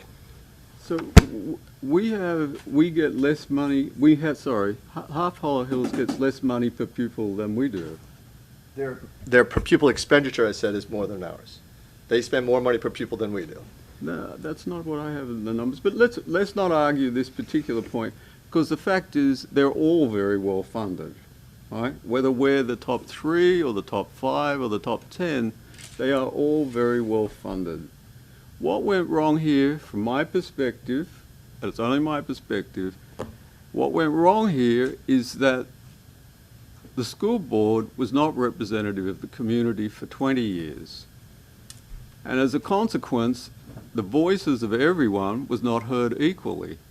Only one voice was really heard strongly, and that inevitably results in problems. It's like a one-party government, right? They inevitably go broke. And so we have to deal with the lack of true democracy that we had for all those years, and now we have problems, right? In my view, we need to deal with that directly. The board has a responsibility to run its affairs in a way that is fair to the community, okay?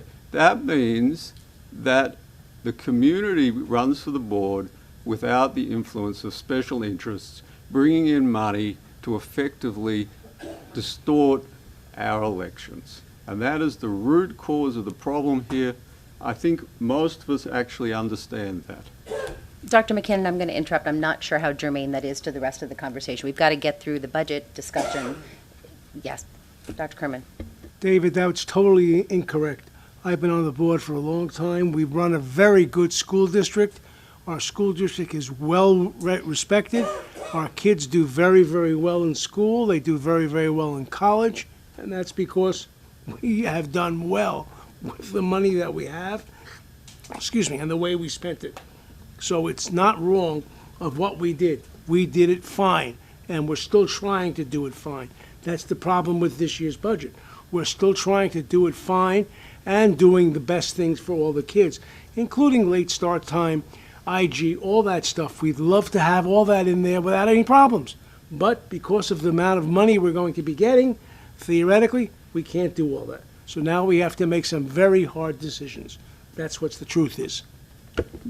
No one's saying this is not a good school district. It's an outstanding school district. It's an outstanding school district because of collaboration between the parents and the district. Both are critical to making this a good school district, and that's why we have to hear all voices. Thank you. At this time, do I see a motion to remove start time from this current budget proposal? Can I continue the discussion? Are we wrapping up? We can continue the discussion, but let's move ahead with the motion. Do I see a motion? Okay, go ahead.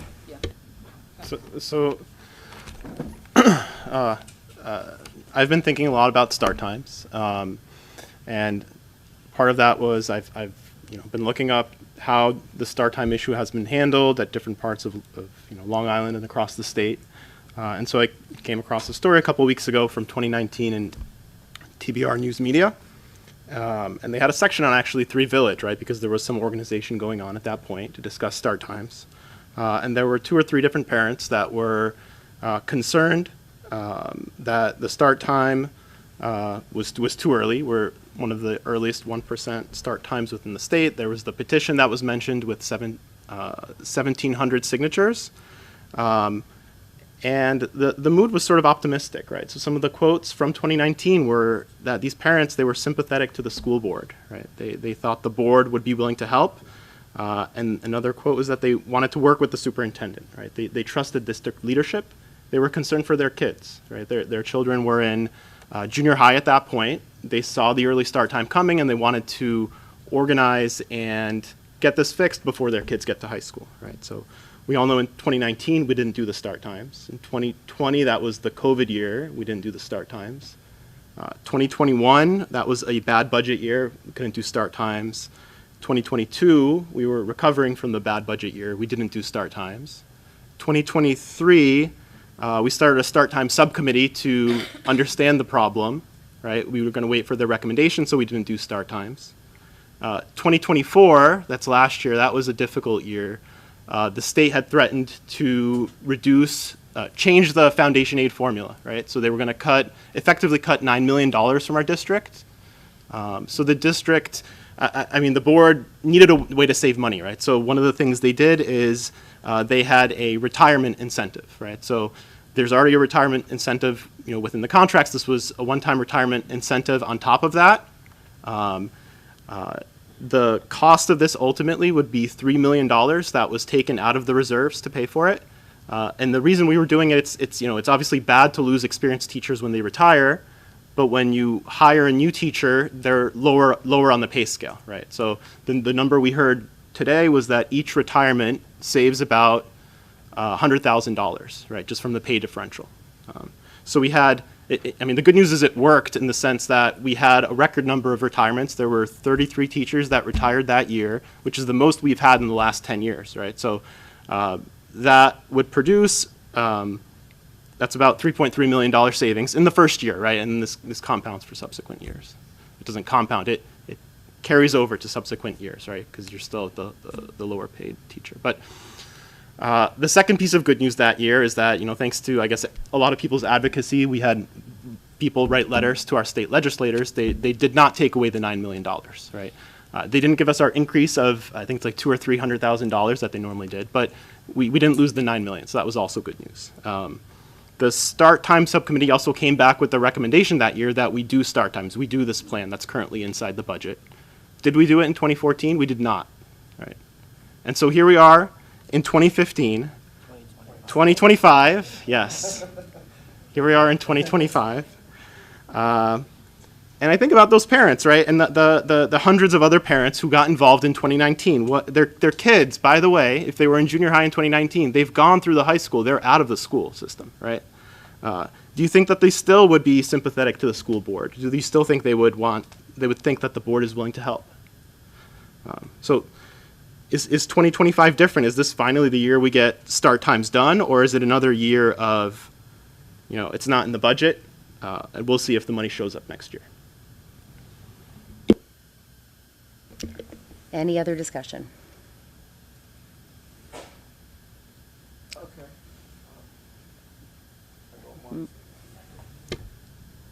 Okay, regarding the IG, my comments are largely just focused on the math. We need some mechanisms to foster our outstanding math students, just as we foster abilities of unusually talented musicians and unusually talented sportsmen. Some board members have already met with the administration to come up with proposals to support the most mathematically gifted students. It's not the case that we have not thought about this. We've thought about this a lot. There have been multiple meetings between board members and the administration over this topic. I hope we can come up with something this year. It's something that we really care about. It's something I actually ran on. It's something that is very, very important in the society that we live in. Okay? And it's only going to become more important. We're not just blowing that off, okay? That is important to understand that. The other thing that is getting addressed here is that the average level of math achievement in New York State is very low at the elementary level.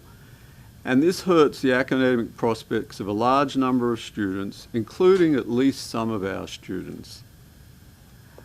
We need to deal with that as well. We've mentioned the STEM program. These are programs that cost money, but we have to bring into the schools to fix those programs, right? And they affect everyone. The best mathematician I know grew up in Texas. He played football, liked tackling people.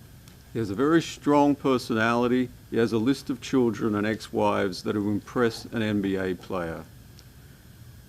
Mathematicians aren't potted plants. They're powerful, effective people. They can survive in a general education program and still blossom to their full capabilities. I think everybody needs to understand that we can't just take people out and sequester them and say this is not going to have some impact on their emotional development, okay? We need everybody to understand the points of view of everybody else, and that's a central and critical component of democracies, okay? That doesn't mean we should ignore the special capabilities and the special problems of people with unusual talent. I feel strongly that we should do that. We hear you. We've actually been working on this for a long time now, okay? I agree with Dr. McKinnon on every single point about the issues for the math, just so we're clear that the Three Villages on the top end of the scale of those scores, not on the bottom end of those scores. So we've been lucky that way. We are in the process with Dr. Biscarian and the committees that he's working with the math program that we're going to be trying to bring on for next year as well, moving ahead with some of the programs. But I completely agree with you that the issue for the entire country is about math and sciences. And that's why the STEM program coming back into place in some capacity in the near future would be beneficial for all of our students. Kevin, if we remove the start time, can we restore the IG program in its entirety? That's entirely up for discussion from the board. If that's what the board wishes to have, as I said. Jeff, do we have enough money to do it then? Well, as Dr. Scanlon mentioned earlier, the restoring the IG program, which would mean adding a fourth grade next year, because there's already a fifth grade, would cost approximately $200,000. So we could add it back. We could talk about adding it back. Well, Yeah, we could definitely I'm talk going- about it. Sue, then I'm going to make a motion that we rescind our start time that we passed and keep the money so that we can spend it for IG and every place else that will help much more students, many more students. If I may, you may make the motion to remove start time from the budget, but I don't think we can stipulate what the money would be used for. I make that motion. Okay, do I see a second? All in favor of removing start time from the So, budget? sorry, after we second a motion, doesn't there usually? No, just to remove start time from the budget. So I think procedurally, if once we have a second on the motion, there's still a chance for discussion until people are satisfied. You may Is that discuss correct? further, sure. Okay. So I mean, just to echo the point I heard earlier, I think Shawray was mentioned this, that there's money, there was this proposal that we can restore our elementary programs, or IG if we would consider it, by taking money out of the reserves. That's an option as well. This is not start times against elementary educators or anything else. This was going to be just the discussion of start times, and then after that, I was going to bring up reserves. Okay. Okay, any other discussion? Okay, so just to reiterate, Dr. Kerman made a motion to remove start time from the current 2025-26 budget. We saw a second from Mr. Vizzo. All in favor of removing start time from the budget? Those opposed? And no abstentions. Do I see a motion to withdraw money from the reserves for the purpose of using for this upcoming budget? We see a motion. Do I see a second? Okay, seeing no second. Sorry? I'm going to ask for more detail on that, but I would have gotten you an amount, I promise. Okay, once again, last call for a second on that? Okay, so that does not carry through. That's going to bring us down to the actual adoption of the 2025-26 recommended budget and property tax report card as presented earlier this evening by Mr. Carlson. Do I see a motion? So moved. Do I see a second? Okay, any discussion? All in favor? Any opposed? And no abstentions. Thank you. And that takes us now to our consent agenda. Do I see a motion?